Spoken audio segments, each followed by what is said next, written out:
Hello guys.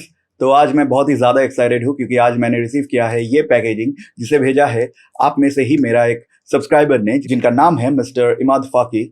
I hope कि मैंने आपका नाम सही तरह से प्रोनाउंस किया है। तो इमाद भाई का खुद का प्रीमियम हैंडक्राफ्टेड लेदर प्रोडक्ट्स का बिजनेस है और वो खुद भी एक अमेजिंगली टैलेंटेड आर्टिस्ट है। और अगर आप भी उनसे कुछ लेदर का प्रोडक्ट्स बनवाना चाहते हैं तो आप उनसे डायरेक्टली कांटेक्ट कर सकते हैं। मैं उनका कांटेक्ट डिटेल्स नीचे वीडियो डिस्क्रिप्शन में डाल दूंगा। But let me tell you up front कि ये वीडियो इमाद भाई ने ना ही तो स्पॉन्सर किया है और ना ही उन्होंने मुझे उनके बारे में बात करने के लिए कुछ कहा है और ना ही तो उनके प्रोडक्ट्स के बारे में भी बात करने के लिए कहा है। It's just that I have genuinely liked what he does, and that is why I'm recommending him to you guys. So getting all those things out of the way, so let's open up this package and see what he has sent me. So here is my unboxing knife. थोड़ा सा Peter McKinnon जैसा हो गया, तो देखते हैं खोल के क्या है। Very nice packaging. इस कैमरे में आप देख सकते हैं। So let's try to open up the package. बहुत ही अच्छी तरह से पैकेजिंग किया हुआ है। ऊपर का जो पैकेजिंग है उसे पहले खोल लेते हैं। I'm feeling like Casey Neistat.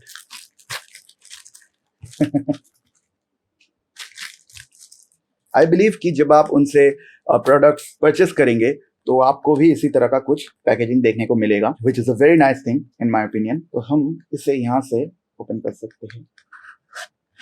ये ओपन अप हो गया। Wow! You can see this is the packaging. This is the inner packaging. और कुछ नहीं है। So you get foam pads. यहाँ पे आप देख सकते हैं लिखा हुआ है handmade, hand stitched with love. Thank you. बहुत ही सुंदर। Let's open this up. I think ये wallet है. Okay. So you can see very well packaged. Wow. Just look at this. See? Wow. बहुत ही प्रीमियम लेदर है। The design is also very nice. यहाँ पे उनका लोगो भी है, शायद आप देख सकते हैं। मैं यहाँ पे मेरा जो मॉनिटर है वहां पे देख रहा हूँ। So very nice, thank you so much. I am really really elated. यहाँ पे आप देख सकते हैं ये हैंड स्टिच्ड है जो बहुत ही प्रीमियम लग रहा है और ये कलर भी बहुत ही सुंदर है। तो अगर आप उनका और भी प्रोडक्ट्स देखना चाहते हैं then I highly recommend you to check out his Instagram profile. आपको यहाँ पे उनका इंस्टाग्राम हैंडल देखने को मिल रहा है और आपको नीचे वीडियो डिस्क्रिप्शन में भी उनका इंस्टाग्राम हैंडल मिल जाएगा। So definitely make sure to go and check out his Instagram profile. और अगर आपको भी उनसे कोई प्रोडक्ट बनवाना है तो definitely contact him and I believe कि वो कस्टम ऑर्डर भी लेते हैं। So thank you so much Imad भाई for this amazing gift. I have really really loved it.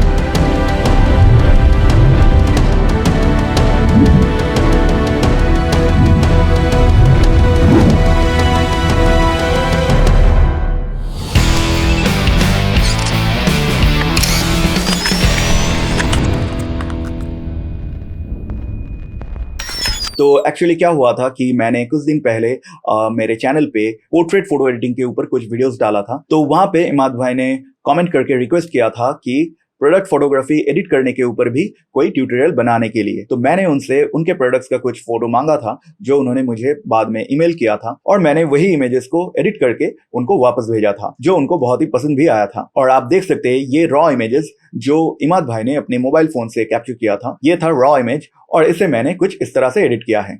और ये दूसरा फोटो भी आप देख सकते हैं, ये रॉ इमेज है और इसे भी मैंने एडिट करके कुछ इस तरह का लुक दिया था। तो आज की इस वीडियो में मैं आप लोगों के साथ प्रोडक्ट फोटोग्राफी एडिट करने का कुछ टिप्स शेयर करूंगा और इस वॉलेट का भी मैं कुछ फोटोज कैप्चर करूंगा और बाद में उन इमेजेस को भी एडिट करके मैं आपको दिखाऊंगा कि किस तरह से मैं कोई प्रोडक्ट के फोटोज को फोटोशॉप में एडिट करता हूं। So let's fire up Photoshop. Okay, तो मैंने यहाँ पे फोटोशॉप खोल लिया है और आप यहाँ पे देख सकते हैं यहाँ पे 3 फोटोशॉप डॉक्यूमेंट ओपन अप है। यहाँ पे जो मैंने पहला जो इमेज है उसे जो एडिट किया है वो आप देख सकते हैं। यहाँ पे ये फुल्ली एडिटेड पिक्चर है और यहाँ पे जो दूसरा इमेज है उसका एडिट आप देख सकते हैं, ये भी फाइनल एडिटेड इमेज है। ये 2 पिक्चर मुझे इमाद भाई ने भेजा था और ये जो डॉक्यूमेंट है इसमें जो एडिट है ये 2 पिक्चर मैंने खुद अपने मोबाइल से कैप्चर किया था क्योंकि मैं चाह रहा था कि कोई भी प्रोफेशनल इक्विपमेंट यूज़ ना करना और मैं देखना चाहता था कि अगर आपके पास सिर्फ एक मोबाइल फ़ोन है और आपको सिर्फ फोटोशॉप दिया जाता है एडिट करने के लिए तो क्या आप प्रोफेशनल क्वालिटी का रिजल्ट निकाल सकते हैं कि नहीं। तो पहले हम यहाँ पे लेदर बैग 1 बोल के जो ये इमेज है, इसका डिटेल्ड एडिटिंग ब्रेकडाउन मैं आप लोगों को दिखाता हूँ। तो यहाँ पे आप देख सकते हैं, यहाँ पे एक फोल्डर है जिसमें जो ओरिजिनल इमेज था वो है। अगर मैं इसे सोलो करके दिखाऊंगा तो आप देख सकते हैं this is the original image. ये इमेज इमाद भाई ने अपने मोबाइल से खींचा था और मुझे लगता है कि ये उन्होंने पोर्ट्रेट मोड में खींचा था। तो आई वुड रिकमेंड कि अगर आप अपना फ़ोन का इस्तेमाल कर रहे हैं अपने प्रोडक्ट्स का फ़ोटोज़ कैप्चर करने के लिए, तो आप अपने फ़ोन का जो पोर्ट्रेट मोड है उसे यूज़ मत कीजिए, क्योंकि आप देख सकते हैं मोबाइल फ़ोन्स का जो पोर्ट्रेट मोड होता है वो जो एजेस है उसे ठीक तरह से डिटेक्ट नहीं कर पाता है। और आप चाहेंगे कि अगर आपका प्रोडक्ट है तो वो जितना हो सके वो शार्प आए, ताकि आपका जो प्रोडक्ट का टेक्सचर है, डिटेल है, वो ठीक तरीके से इमेज में कैप्चर हो। तो इसलिए अपना जो कैमरा का मेन सेंसर है उसका जो सबसे हाईएस्ट रेजोल्यूशन मोड है उसे ही यूज़ कीजिए विदाउट एनी पोर्ट्रेट मोड और anything. So this was the original image. तो इसे मैंने कॉपी किया था। यहाँ पे आप देख सकते हैं बैग कॉम्पोजिट बोल के एक फोल्डर है और उसके अंदर बैग बोल के ये फोल्डर है। तो मैंने यहाँ पे ये जो इमेज है इसे पहले कट आउट कर लिया था। तो यहाँ से ये 2 और ये 2021 बोल के जो टेक्स्ट है इसका विजिबिलिटी भी ऑफ कर दिया। तो अगर मैं ये जो बैकग्राउंड इमेज है इसे ऑफ करूंगा और ये जो मास्क है इसका अगर मैं विजिबिलिटी ऑफ करूंगा तो आप देख सकते हैं ये इमेज को मैंने इस तरह से इस इमेज के ऊपर क्लिक करके Ctrl+T दबा के मैंने इसे सिलेक्ट किया था और इसे रोटेट किया था, राइट। और फिर उसके बाद मैंने इस सब्जेक्ट को सिलेक्ट किया था। आप सब्जेक्ट को सिलेक्ट करने के लिए कोई भी टेक्निक का इस्तेमाल कर सकते हैं जिसमें आप ज़्यादा कंफर्टेबल हैं। मैं यहाँ पे आप लोगों को सिर्फ कॉन्सेप्ट्स और आइडियाज़ दे रहा हूँ और मैं अज्यूम कर रहा हूँ कि आप लोगों को ऑलरेडी फोटोशॉप थोड़ा बहुत आता है। सो इमेज को कट आउट करने के बाद आप देख सकते हैं ये इमेज इस तरह से मैंने आइसोलेट कर लिया था। यहाँ पे मैंने थोड़ा सा ड्रॉप शेडोज भी डाला हुआ है। अभी फिलहाल के लिए इन्हें ऑफ करते हैं। फिर इसके बाद आप देख सकते हैं मैंने एक बैकग्राउंड डिज़ाइन किया था। तो इस बैकग्राउंड में एक एक करके मैं दिखाता हूँ क्या क्या है। तो पहले मैंने एक कलर फिल लिया था। अगर आप यहाँ पे क्लिक करेंगे तो आपको यहाँ से एक सॉलिड कलर ऑप्शन मिल जाएगा और यहाँ से मैंने बैग के ऊपर से ही एक कलर को चूज किया था to create the main background fill. तो अभी यहाँ से कैंसिल कर देते हैं।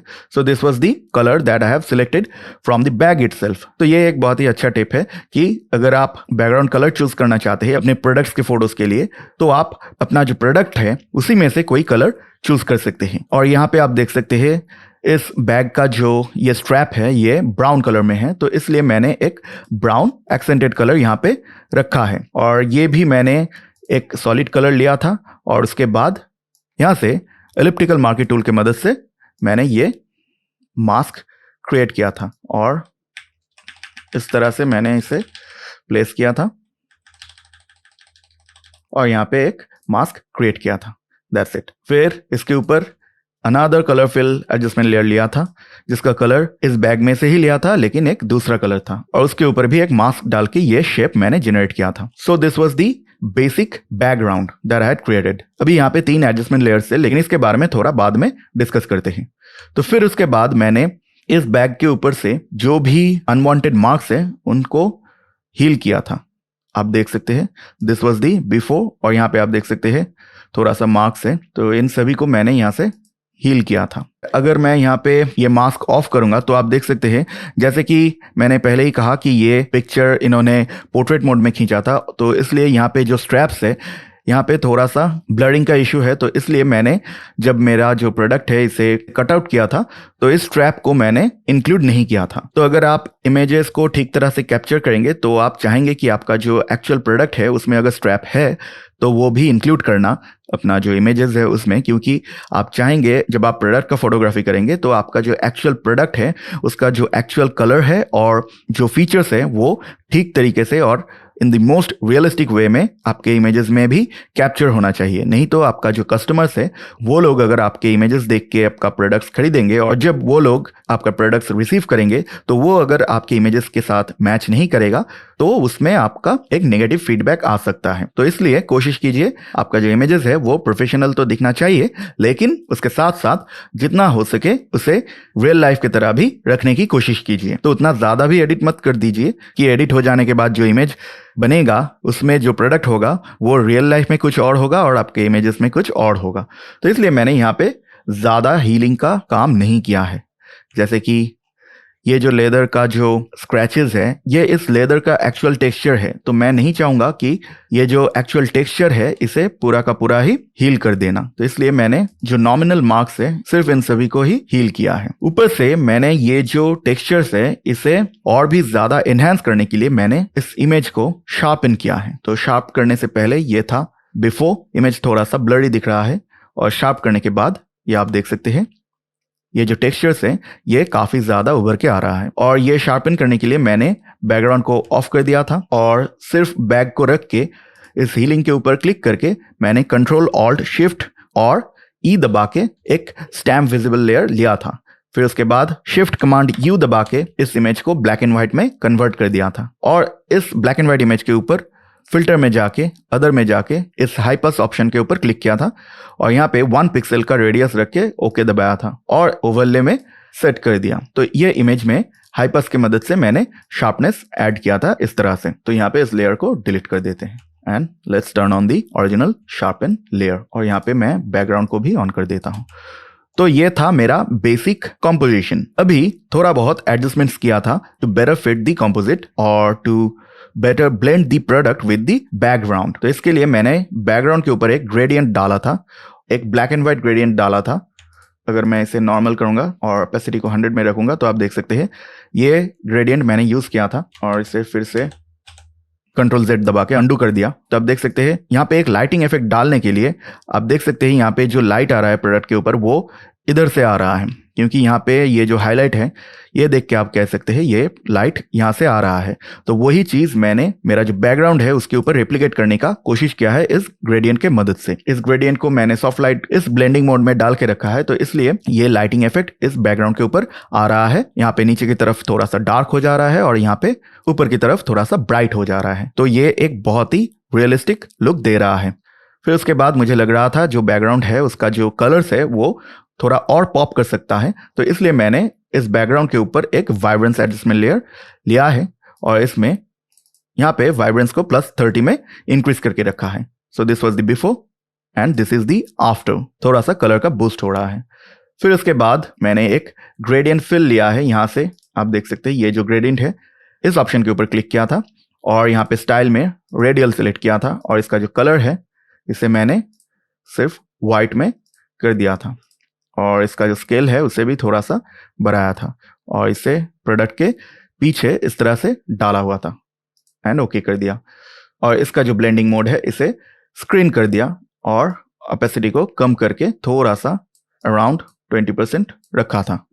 तो ये एक अच्छा सा हेलोइंग इफेक्ट दे रहा है। तो इसे हम यहाँ से डिलीट कर देते हैं और यहाँ पे ये जो ओरिजिनल ग्रेडियंट फिल है उसे ऑन कर देते हैं। तो ये हो गया मेरा पूरा का पूरा बैकग्राउंड का काम। फिर उसके बाद इस बैग के ऊपर मैंने एक कर्व्स एडजस्टमेंट लेयर लिया था जिसको मैंने इस बैग लेयर के ऊपर क्लिप कर दिया है। मतलब इस लेयर का जो भी काम होगा उसका इफेक्ट सिर्फ इस बैग फोल्डर के अंदर ही आएगा और बैकग्राउंड के ऊपर नहीं आएगा। ओके, तो इसे यहाँ से अगर टर्न ऑन करेंगे तो आप देख सकते हैं मैंने यहाँ पे कर्व्स की मदद से इस बैग का ब्राइटनेस को थोड़ा सा इंक्रीज किया है। फिर उसके बाद ब्राइटनेस को इंक्रीज करने के वजह से और यहाँ पे आप देख सकते हैं ये जो ब्लैक पॉइंट्स है वो भी थोड़ा सा उठा के रखा है, तो इसलिए इसका जो सैचुरेशन है वो थोड़ा घट जा रहा है।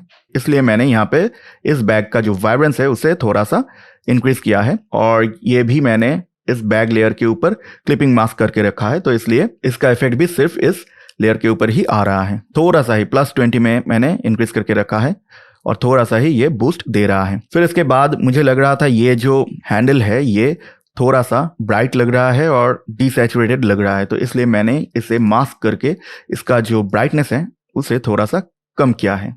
आप देख सकते हैं यहाँ पे थोड़ा सा कॉन्ट्रास्ट दिया है। So this was the before and this is the after. This was the before and this is the after. फिर उसके बाद मैंने इस पूरा का पूरा कंपोजिट के ऊपर ही एक फिल्म ग्रेन डाला है। आप देख सकते हैं ये जो बैकग्राउंड है इसके ऊपर भी एक टेक्सचर आ रहा है। So this was the before and this is the after. Film grain के ऐड करने से आपका जो बैकग्राउंड है वो थोड़ा सा नेचुरल दिखता है, वरना ये सॉलिड कलर्स उतना ज़्यादा प्रोफेशनल नहीं दिखता है, एटलीस्ट टू माई आइज। फिर इसके बाद आप देख सकते हैं इस बैग के नीचे एक 2021 बोल के टेक्स्ट लेयर है। यहाँ पे मैंने सिर्फ एक विजुअल इंटरेस्ट डालने के लिए इसका इस्तेमाल किया है। यह टेक्स्ट भी वाइट में था और इसका जो ब्लेंडिंग मोड है वो सॉफ्ट लाइट में करके रखा है और इसका ओपेसिटी है 10% में, और इसका जो फॉन्ट है वो है एलोक्वेंट JF Pro। ये फॉन्ट मैंने इस्तेमाल किया है। तो ये हो गया बैग और बैकग्राउंड। फिर इसके बाद यहाँ पे कुछ टेक्स्ट मैंने इंसर्ट किया है। Premium handcrafted leather bag collection by Imad फाकी।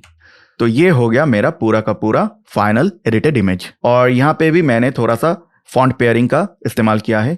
ये जो premium handcrafted leather bag collection ऊपर का जो टेक्स्ट है, यहाँ पे मैंने सेंचुरी स्कूल बुक इस फॉन्ट का इस्तेमाल किया है और इनका जो नाम है यहाँ पे मैंने फिर से एलोक्वेंट JF Pro इस फॉन्ट का इस्तेमाल किया है। यहाँ पे मैंने ट्रैकिंग को थोड़ा सा इंक्रीज करके 20 में रखा है। So this is the final edited image. अभी देखते हैं ये जो दूसरा इमेज है इसमें क्या किया था। तो इन सभी लेयर्स को ऑफ कर देते हैं और यहाँ पे ये जो ओरिजिनल लेयर है इसे ऑन करते हैं।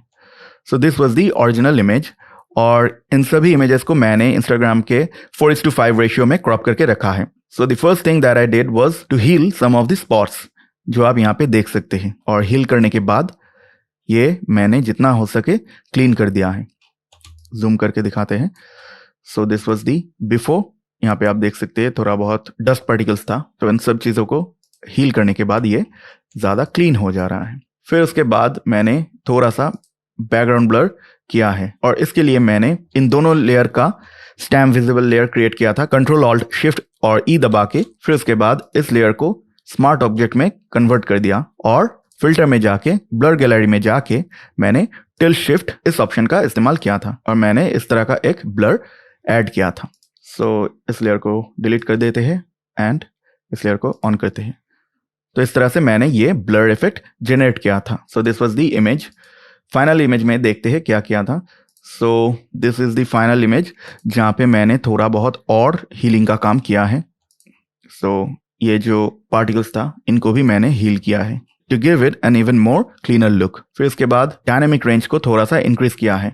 आप देख सकते हैं ये थोड़ा बहुत ओवर एक्सपोज हो रहा था, तो इसलिए मैंने यहाँ पे एक कर्व्स का इस्तेमाल करके ये जो व्हाइट पॉइंट्स है और जो हाईलाइट्स है उनको थोड़ा सा डाउन किया है और जो ब्लैक पॉइंट्स है और जो शेडोज है उसे थोड़ा सा इंक्रीज किया है। और फिर इसके बाद फाइनल हीलिंग बोल के अनदर लेयर है जिसमें मैंने थोड़ा और हीलिंग का काम किया है। So this is the final image. और यहाँ पे मैंने ग्रेडिंग किया है, यहाँ पे बहुत सारा ग्रेडिंग का काम किया है।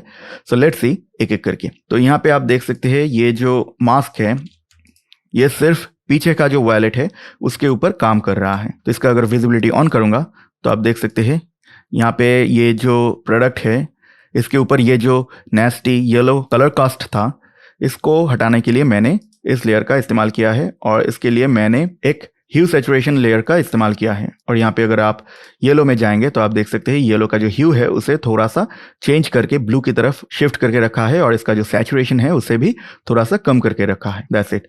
फिर उसके बाद यहाँ पे फिर से इस बैक वॉलेट के ऊपर एक कर्व्स डाल के इसका जो कलर्स हैं उसके साथ थोड़ा सा खेला है और वो एक कर्व्स की मदद से अलग अलग चैनल्स में हाईलाइट से रेड को थोड़ा सा डिक्रीज करके रखा है। तो इसलिए यहाँ पे ये ब्लू कास्ट या फिर सायन कास्ट आ रहा है। और अगर ब्लू चैनल में जाएंगे तो आप देख सकते हैं ये जो ब्लू है इससे भी थोड़ा सा हाईलाइट्स में इंक्रीज करके रखा है। तो जितना आप ब्लू को इंक्रीज करेंगे उतना हाईलाइट्स में ब्लू इंक्रीज होगा। अगर आप इसे कम करेंगे तो हाईलाइट्स में ब्लू डिक्रीज होगा, जिसका मतलब येलो इंट्रोड्यूस होगा। तो इस तरह से मैंने इसे थोड़ा सा एक ब्लूइश टिंट दिया है। फिर उसके बाद एक वाइब्रेंस लेयर लिया है और ये जो पीछे का वैलेट है इसका जो सैचुरेशन है उसे थोड़ा सा कम करके रखा है, क्योंकि मैं चाहता था ये जो फ्रंट का जो वैलेट है इसको ज़्यादा हाईलाइट करना। और यहाँ पे आप देख सकते हैं ये जो ब्राउन वैलेट है इसका जो सैचुरेशन है इसे मैंने थोड़ा सा इंक्रीज करके रखा है। तो पीछे का जो प्रोडक्ट है उसका सैचुरेशन कम किया है और जो सामने का प्रोडक्ट है उसका सैचुरेशन बढ़ा के रखा है।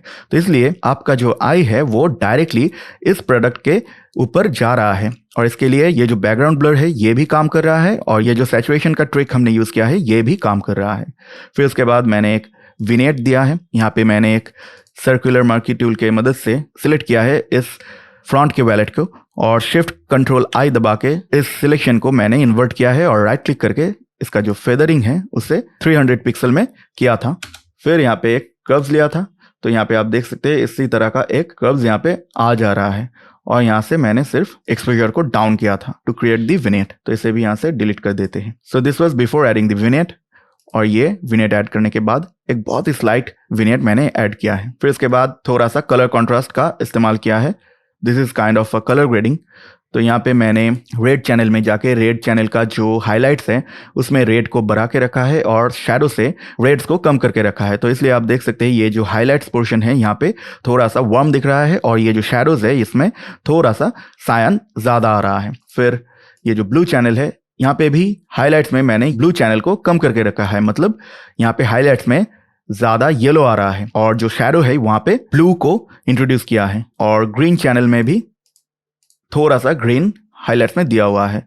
तो इस तरह से एक कलर कॉन्ट्रास्ट क्रिएट हो रहा है। फिर उसके बाद मैं चाह रहा था जो यहाँ पे बिल्कुल ब्लैक से वो ब्लैक होना चाहिए, और ना ही कि उसमें कोई कलर कस्ट रहना चाहिए। बिल्कुल ब्लैक में कोई भी कलर कस्ट नहीं होना चाहिए। तो उसके लिए मैंने यहाँ पे एक ट्रिक का इस्तेमाल किया है। आप देख सकते हैं यहाँ पे ये जो एब्सोल्यूट डार्क एरियाज है यहाँ पे ये पहले थोड़ा सा ब्लूइश दिख रहा था, और ये ब्लैक शेल्विंग का लेयर ऐड करने के बाद ये ब्लैक में कन्वर्ट हो जा रहा है।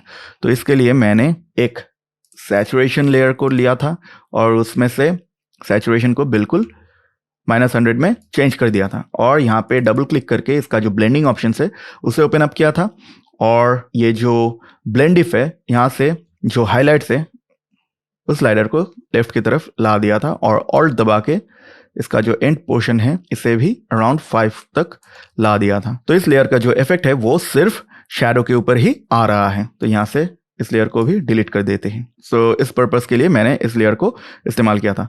फिर इसके बाद एक फाइनल वाइब्रेंस बोल के है, जहाँ पे मैंने ओवरऑल वाइब्रेंस को और सैचुरेशन को थोड़ा सा इंक्रीज किया है। वाइब्रेंस को इंक्रीज करके 50 किया है और सैचुरेशन को 5 तक इंक्रीज किया है। फिर उसके बाद मैंने एक फिर से शिफ्ट कंट्रोल ऑल्ट और ई दबा के स्टैम्प विजिबल लेयर लिया था और उसे भी ब्लैक एंड व्हाइट में कन्वर्ट कर दिया था शिफ्ट कंट्रोल यू दबा के, और ये जो लेयर है इसका जो ब्लेंडिंग मोड है उसे ओवरले में कन्वर्ट किया है। तो इससे इस ओवरऑल इमेज में एक अच्छा सा कॉन्ट्रास्ट ऐड हो रहा है। लेकिन ऑब्वियस सी बात है ये बहुत ही ज़्यादा है, तो इसके लिए मैंने एक कर्व्स एडजस्टमेंट लेयर लिया है जिसको मैंने इस ब्लैक एंड व्हाइट लेयर के ऊपर क्लिप कर दिया है। मतलब इस लेयर का जो भी इफेक्ट होगा वो सिर्फ इस ब्लैक एंड व्हाइट लेयर के ऊपर ही आएगा, और इस लेयर में मैंने इस कर्व की मदद से ये जो ब्लैक पॉइंट है उसे थोड़ा सा ऊपर करके और जो हाइलाइट्स है उसे थोड़ा सा नीचे करके इस ब्लैक एंड व्हाइट लेयर का जो इफेक्ट है उसे कंट्रोल किया है। फिर सिमिलर वे में मैंने पूरा का जो पूरा इमेज है उसे शार्पन किया है इन द सेम वे जिस तरह से मैंने प्रीवियस इमेज को भी किया था। फाइनली एक फाइनल वाइब्रेंस यूज किया है पूरा का पूरा जो इमेज है उसके ऊपर एक अच्छा सा सैचुरेशन बूस्ट देने के लिए, और फाइनली एक फाइनल एक्सपोजर का भी इस्तेमाल किया है जहाँ पे मैंने एक लेवल्स एडजस्टमेंट लेयर लिया है, और यहाँ पे ऑल्ट दबा के मैंने जितना हो सके ये जो व्हाइट पॉइंट है उसे इंक्रीज किया है और ये जो ब्लैक पॉइंट है उसे भी थोड़ा सा इंक्रीज किया है। तो ये एक अच्छा सा कॉन्ट्रास्ट ऐड कर रहा है। So this is the final colour graded image. यहाँ पे भी मैंने फिल्म ग्रेन का इस्तेमाल किया है। So before adding the film grain आप देख सकते हैं यहाँ पे ये इमेज इस तरह का लग रहा था, और फिल्म ग्रेन ऐड करने के बाद यहाँ पे एक बहुत अच्छा टेक्सचर ऐड हो रहा है पूरा का पूरा इमेज में। ये बहुत ही ज्यादा ऑर्गेनिक दिखता है, और यहाँ पे भी मैंने आप देख सकते हैं यहाँ पे 2021 का जो टेक्स्ट था वो एज एन इफेक्ट यूज किया है, और फाइनली वो जो सेम टेक्स्ट था वो मैंने यहाँ पे डाल दिया है। और यहाँ पे आप देख सकते हैं इन टेक्स्ट में मैंने एक ग्रेडियंट ओवरले का इस्तेमाल किया है। तो यहाँ पे मैंने ग्रेडियंट ओवरले में 10% ऑपेसिटी में इसी इमेज का जो कलर्स है उससे एक ग्रेडियंट क्रिएट करके ये ग्रेडियंट ओवरले क्रिएट किया है, और इसका ऑपेसिटी कम करके रखा है। अगर ये ज्यादा होगा तो ये डार्क के साथ डार्क ब्लेंड हो जाएगा, तो इसलिए इसका ऑपेसिटी कम करके रखा था। So that was it. और फाइनली ये जो दो इमेज है यहाँ पे मैंने ये जो लेदर बैग 1 जो कंपोजिट है उसको ही थोड़ा सा मॉडिफाई करके इस इमेज को क्रिएट किया है। तो क्विकली मैं इनका ब्रेकडाउन भी दिखा देता हूँ। So these are the 2 images that I have clicked with my mobile phone only. Okay, so this is an image, और ये एक दूसरा इमेज है। तो ये वही प्रोडक्ट है जो मुझे इमाद भाई ने गिफ्ट किया है। तो इस इमेज को मैंने मेरे डेस्क के ऊपर रख के 2 बार क्लिक किया है, और क्लिक करने के टाइम पे ही मेरे दिमाग में था कि मैं किस तरह का कंपोजिट बाद में करने वाला हूं। तो इसलिए मैंने एक टॉप एंगल लिया है जिसमें ये जो वैलेट है इसका फ्रंट इमेज दिख रहा है, और एक ओपन पोजीशन में क्लिक किया है। और जब आप प्रोडक्ट के इमेज को कैप्चर करेंगे तब आपका जो प्रोडक्ट है वही आपका इमेज का सब्जेक्ट है। तो आप कोशिश कीजिए कि आपका जो फ्रेम है उसमें सब्जेक्ट से पूरा का पूरा इमेज ही फिल्ड अप रहे, जिसे कहते हैं filling up the frame. Okay, तो यहाँ पे अगर मैं वैलेट कंपोजिट में आता हूँ तो यहाँ पे आप देख सकते हैं वैलेट बोल के एक फोल्डर है, जहाँ पे कंबाइंड बोल के एक फोल्डर है, फिर उसके बाद टॉप बोल के एक फोल्डर है और बॉटम बोल के एक फोल्डर है। तो एक एक करके मैं दिखाता हूँ। तो ओरिजिनल इमेजेस को ऑफ कर देते हैं। तो ये जो बॉटम फोल्डर है सिर्फ इसको मैंने ऑन किया है, और यहाँ पे अगर मैं इस मास्क को ऑफ करूंगा तो आप देख सकते हैं मैंने ये जो इमेज था इसको थोड़ा सा रोटेट किया है और प्रोडक्ट को मास्क किया है। That's it. फिर उसके बाद मैंने इस प्रोडक्ट के ऊपर थोड़ा सा हीलिंग का काम किया है। So that's the healing process. फिर इसके बाद मैं यहाँ पे ये जो टॉप बोल के फोल्डर है, ये जो टॉप का इमेज था उसका भी अगर मास्क ऑफ करूंगा तो आप देख सकते हैं मैंने यहाँ पे इस इमेज को प्लेस किया था और इसे भी मास्क किया था, और इस तरह से मैंने इन दोनों इमेजेस को प्लेस किया है। So this is a neat trick कि अगर आपके पास एक ही प्रोडक्ट है और आप उन प्रोडक्ट्स को 2 या 3 एंगल से एक ही इमेज में दिखाना चाहते हैं तो इस तरह से आप 2-3 इमेजेस को कंबाइन कर सकते हैं। और ये जो टॉप का इमेज है यहाँ पे भी मैंने हीलिंग का काम किया है। ये जो स्क्रैचेस वगैरह था इसे मैंने हील किया है इस लेयर में। तो ये बेसिक कॉम्पोजिट हो गया। फिर मैंने सिमिलरली ये जो लेदर बैग 1 बोल के जो डॉक्यूमेंट था इसका जो बैकग्राउंड है वही बैकग्राउंड यहाँ पे भी है, राइट। सेम चीज़ें हैं, यहाँ पे 3 कलर फिल्स हैं, वही सेम मास्किंग यहाँ पे भी है, और ये जो ग्रेडियंट है ये भी है, सब कुछ यहाँ पे बिल्कुल सेम है। सिर्फ मैंने जो कलर फिल्स हैं इन कलर फिल्स को चेंज करके इस प्रोडक्ट के कलर्स को इस्तेमाल किया है। तो ये जो कलर्स है इसे थोड़ा सा मैंने मैनिपुलेट किया है to better fit this particular image, और यहाँ पे भी 2021 जो टेक्स्ट इफेक्ट था वो डाला हुआ है। फिर इसके बाद ये जो बॉटम का इमेज है यहाँ पे आप देख सकते हैं इस पोर्शन में थोड़ा सा वार्म लाइट आ रहा है, तो इसलिए मैंने सिर्फ उस पोर्शन को सिलेक्ट करके उसका जो वार्मनेस है उसे कूल किया है एक कर्व्स के मदद से। यहाँ पे आप देख सकते हैं मैंने रेड चैनल से रेड को कम किया है और ब्लू चैनल में थोड़ा सा हाईलाइट में ब्लूज डाला है, तो इसलिए ये जो वार्मथ है ये कम हो जा रहा है। और इस मास्क का जो फेदर है उसे 50 पिक्सल में इंक्रीज करके रखे हैं। अगर ये 50 पिक्सल नहीं रहता तो ये जो मास्क का लाइन है वो आपको क्लियरली विजिबल होता, तो इससे मैंने थोड़ा सा फेदर करके 50 में डाला हुआ है। फिर ये जो पोर्शन है ये थोड़ा सा मुझे डार्क लग रहा था, तो उसको भी मैंने अलग से सिलेक्ट करके उसको थोड़ा सा ब्राइटन अप किया है, और इसका भी फेदरिंग 50 पिक्सल में है, और इसे भी ब्राइट करने के लिए मैंने एक सिंपल कर्व का इस्तेमाल किया है। That's it. और फाइनली ये जो बैक का वैलेट है इसका ओवरऑल एक ब्राइटनेस और कलर एडजस्टमेंट किया है, और वो भी इस कर्व्स की मदद से, और ये तीनों कर्व्स ही इस बॉटम लेयर के ऊपर क्लिप किया हुआ है। और ये जो फाइनल एडजस्टमेंट है वो आप देख सकते हैं, यहाँ पे थोड़ा सा ब्राइटनेस को इंक्रीज करके रखा है, रेड चैनल में हाईलाइट से थोड़ा सा रेड कम किया है, और ब्लूज चैनल में थोड़ा सा ब्लू को इंक्रीज किया है। तो ये थोड़ा सा कूल टोन मैंने यहाँ पे इस वैलेट के ऊपर दिया है, जो कि जो ओरिजिनल वैलेट इमाद भाई ने मुझे भेजा है वो एक्चुअल में इस कलर का दिखता है, the cooler one and not this warm one. और ये जो टॉप का इमेज है इसके ऊपर भी एक मैंने कर्व्स का एडजस्टमेंट किया है, जहाँ पे मैंने इसका जो ब्राइटनेस है वो थोड़ा सा कम किया है RGB चैनल से, और यहाँ पे भी मिड टोन से रेड्स को थोड़ा सा हटाया है, तो इसका मतलब सायन इंट्रोड्यूस हुआ है, और जो ब्लू चैनल है वहां पे भी थोड़ा सा हाईलाइट्स में ब्लूज को इंक्रीज किया है। तो अभी ये दो product colour wise and exposure wise similar लग रहा है, राइट। तो इन सभी लेयर्स को मैंने कंबाइंड बोल के एक लेयर के अंदर डाल दिया है। So this is the before and this is the after. और यहाँ पे आप देख सकते हैं ये जो प्रोडक्ट्स है यहाँ पे भी ड्रॉप शेडो ऐड किया हुआ है। So without the drop shadow ये लगता है कि जैसे कि फ्लोट हो रहा है, और ड्रॉप शेडो ऐड करने से ये बैकग्राउंड के साथ अच्छे से ब्लेंड हो रहा है। और ये जो पीछे का वैलेट है इसमें भी एक डिफरेंट ड्रॉप शेडो मैंने दिया हुआ है, और जैसे कि आप देख सकते हैं यहाँ पे इस एंगल से लाइट आ रहा है क्योंकि हाईलाइट्स इस तरफ है, तो ये जो ड्रॉप शेडो है उसका एंगल भी मैंने इस तरफ रखा है। तो ये चीज़ों का आपको ध्यान रखना है। और फाइनली ये जो वैलेट्स हैं इसको कंट्रोल ऑल्ट शिफ्ट और ई दबा के फिर से मैंने एक स्टैम्प विजिबल लेयर लिया था, फिर शिफ्ट कंट्रोल यू दबा के मैंने उस लेयर को भी ब्लैक एंड व्हाइट में कन्वर्ट किया था, और हाई पास की मदद से मैंने इस इमेज को शार्पन किया है। सो बिफोर शार्पनिंग ये थोड़ा सा ब्लर दिख रहा था, और शार्पन करने के बाद ये जो टेक्सचर्स है ये और भी उभर के आ रहा है। तो इन लेयर्स को फिर से ऑन कर देते हैं। So this is the basic composite. Finally एक ओवरऑल कर्व्स का एडजस्टमेंट किया है और वाइब्रेंस का भी एडजस्टमेंट किया है, एंड फाइनली माय फेवरेट थोड़ा सा फिल्म ग्रेन भी डाला है, राइट। और ये फिल्म ग्रेन ये जो आपका कॉम्पोजिट है इस फुल कॉम्पोजिट को एक साथ टाई अप करने में हेल्प करता है। और फाइनली जो टेक्स्ट था उसे ऑन कर दिया है, और ये जो उनका नाम है, इसका जो कलर है उसको मैंने चेंज करके इस वैलेट का जो स्टिचिंग है, इसका जो कलर है उसमें चेंज कर दिया है, तो ये और भी ज्यादा अच्छा लग रहा है। So that was my entire editing process. I hope कि आपको आज का वीडियो पसंद आया होगा। अगर आप भी कोई दूसरे टॉपिक के ऊपर वीडियो देखना चाहते हैं या फिर आपके पास कोई फीडबैक है तो मुझे कमेंट करके नीचे जरूर बताइए। और अगर मुझे आपका रिकमेंडेशन अच्छा लगता है तो मैं डेफिनेटली आपके रिकमेंडेशन के ऊपर वीडियो जरूर बनाऊंगा। So that was it for today guys. I'll see you in the next video.